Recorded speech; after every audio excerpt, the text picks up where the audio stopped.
It is just the way it is today. We are going to go to our next guest. He is going to join us live here in our broadcast. And yes, we did call each other before to coordinate the chairs. And we are going to go to our next guest here in our big broadcast. Coast to coast, to border on iHeartRadio. You can also find us at amfm247.com and the mix on Tuesdays.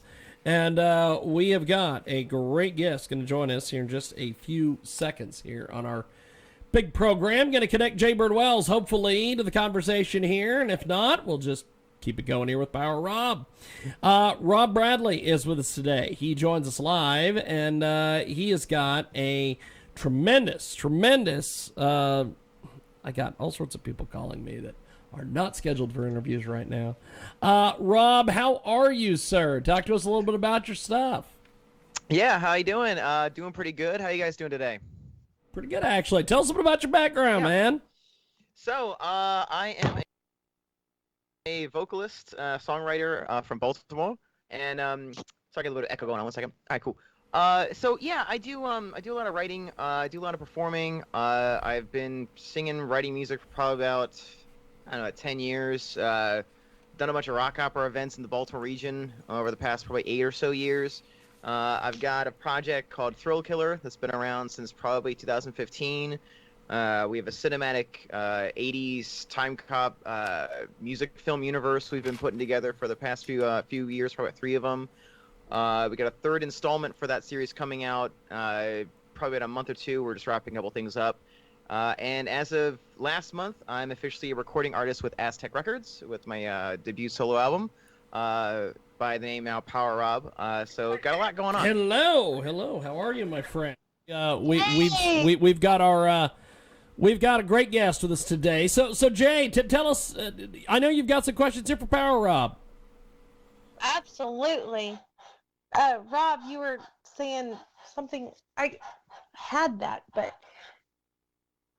what was it that you were saying about your song that was coming out? I have a couple things there. One thing that just came out, which was the Power Rob debut EP, and then I have a music film installment. It's kind of like a music video, but kind of more like almost like a small 80s time cop movie. And that's dropping in about a month or 2. We're wrapping up some editing on the filming for that right now. The first 2 films already came out, The King of 1984 and San Francisco Moto. And so that's currently wrapping up, getting a release date for that right now.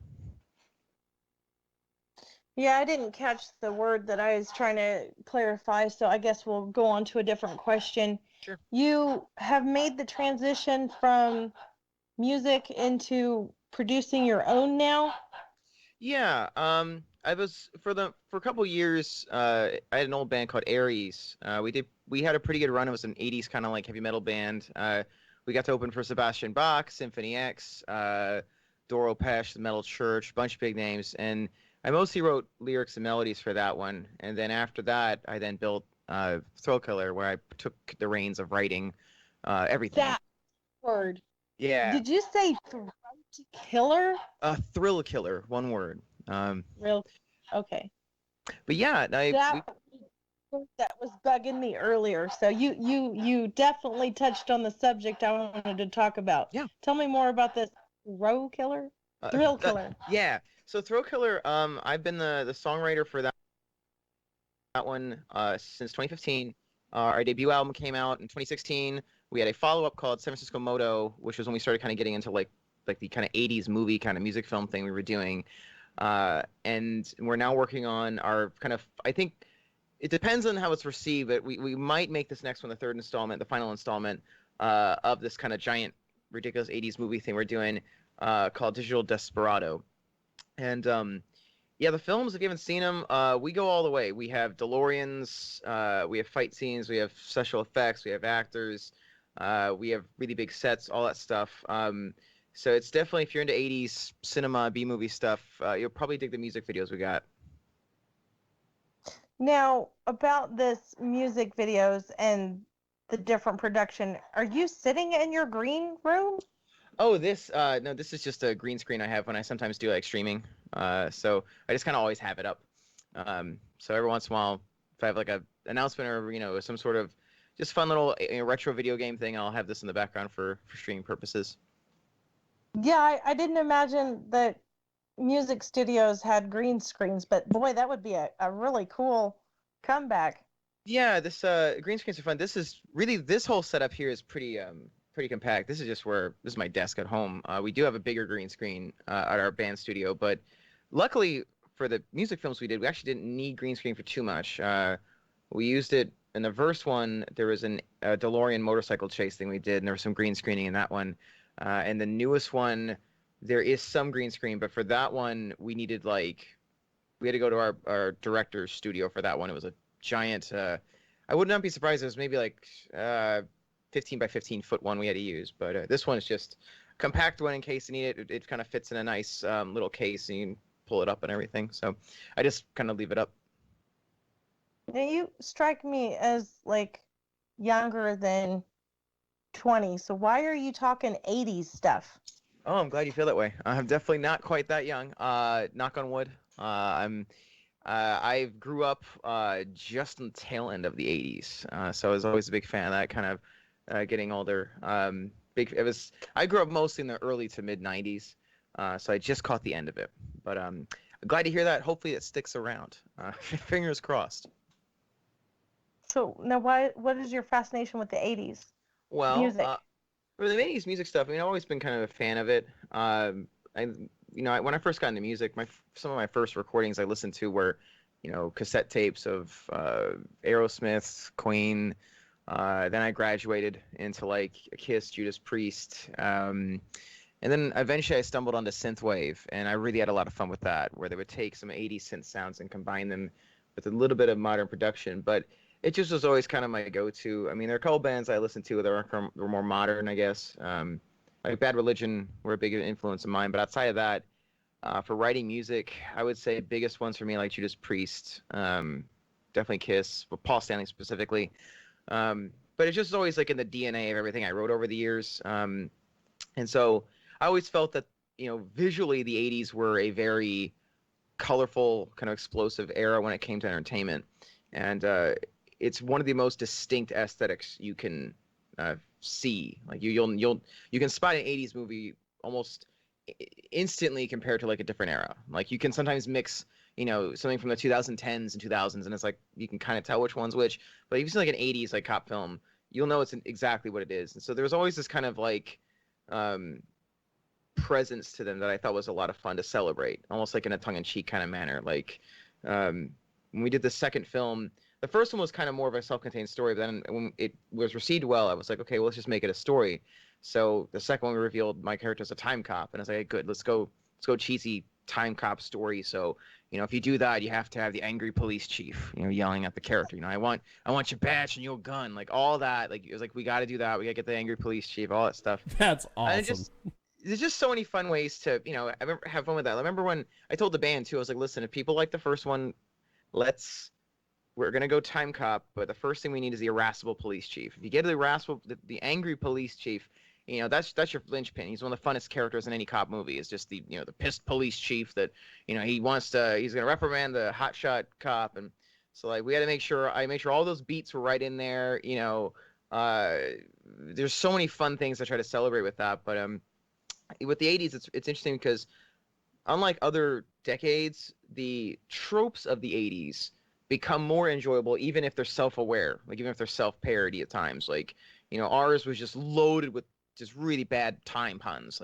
All the dialogue had some sort of bad time puns. Even the poster, we had a movie poster made at the bottom. It says, or the top it says, he's got time to kill. All this stuff in there just to go the extra mile. But you just don't find it in other genres, and it's part of why I just have so much fun with it. Now, are you doing other movie projects or what are your goals? Well, initially when I made Thrillkiller, I just wanted to see if I could, write both music and words, and then it just went well. So then I thought, okay, well, I was really enjoying just sneaking some synthwave into some of the rock we were writing, we're primarily a rock band, and it went well. So then I thought, okay, well, we had a director, and I was like, let's make a music video. And he heard the newest song that came in 1984, which was what became the first film. and he wanted to make a music video out of that. And I was like, well, I do happen to have a friend who has a DeLorean.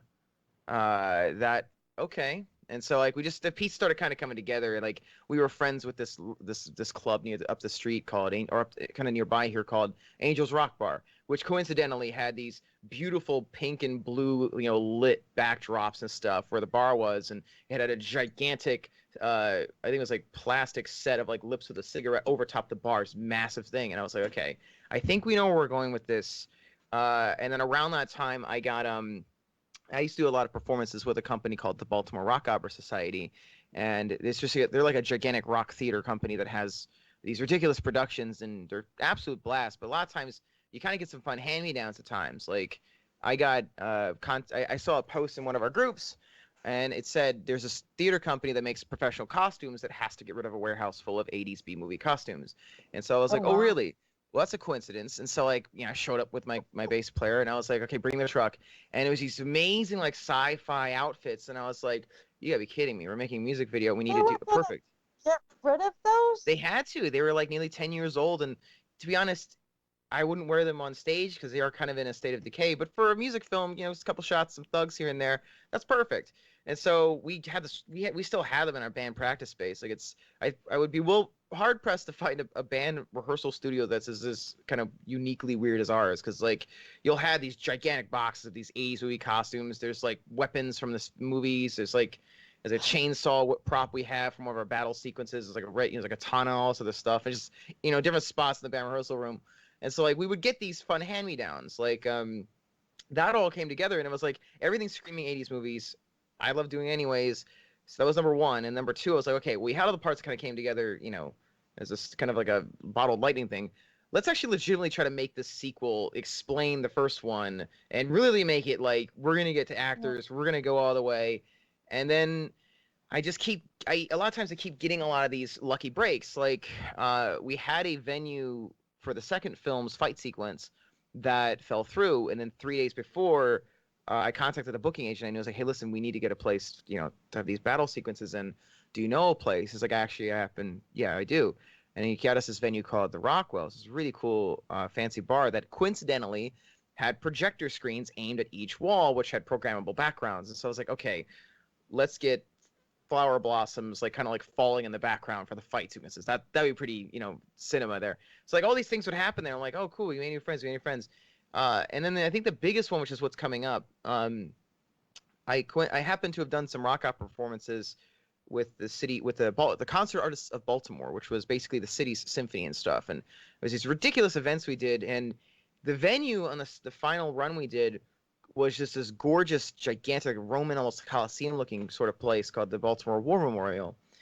And as a Hail Mary, because I was like, we got to find a way to top number 2. How do we make number 3 bigger? Let me send an email. So I was like, okay, let's see if I just get that place. Let's just try it.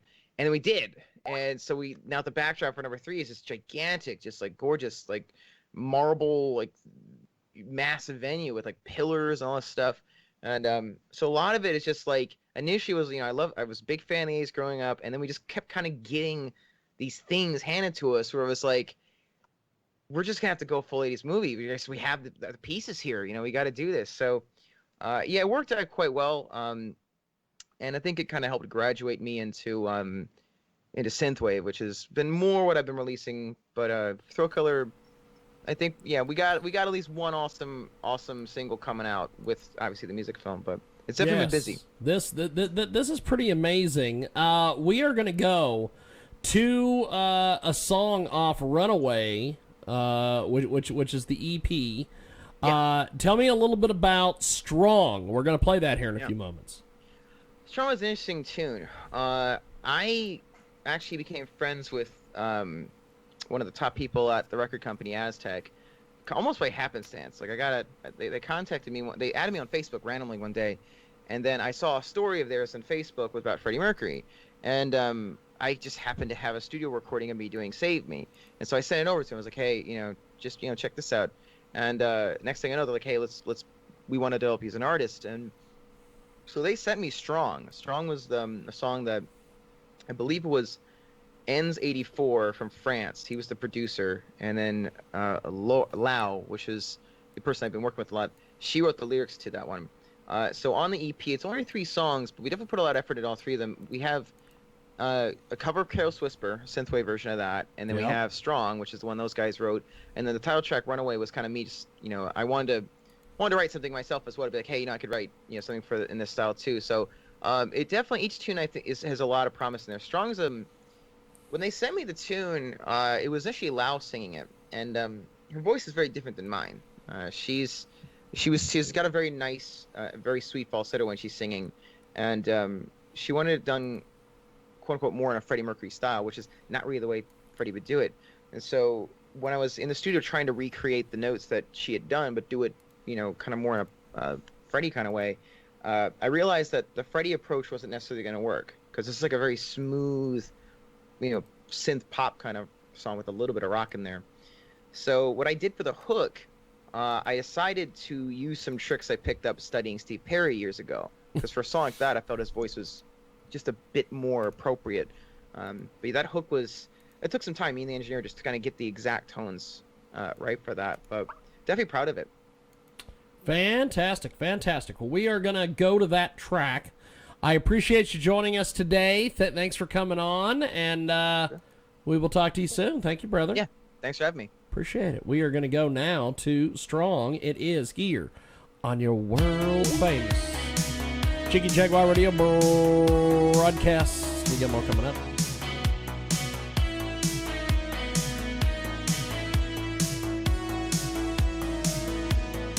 So I'm heading down on Sunset, and the stars begin to fade, and the street lights start to flicker as the sun's reborn today.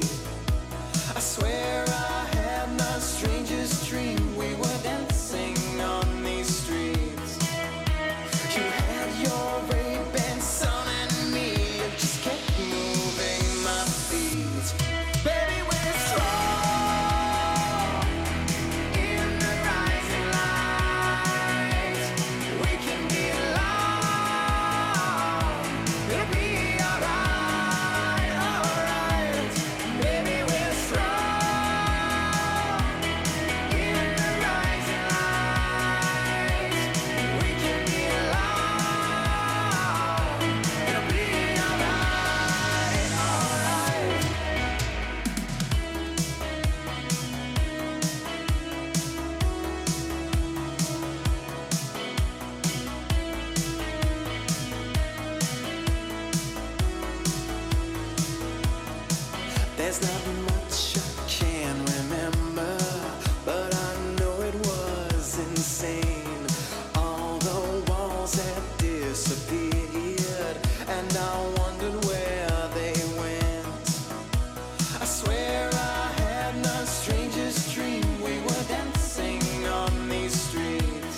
That is Power Rob. It is the world famous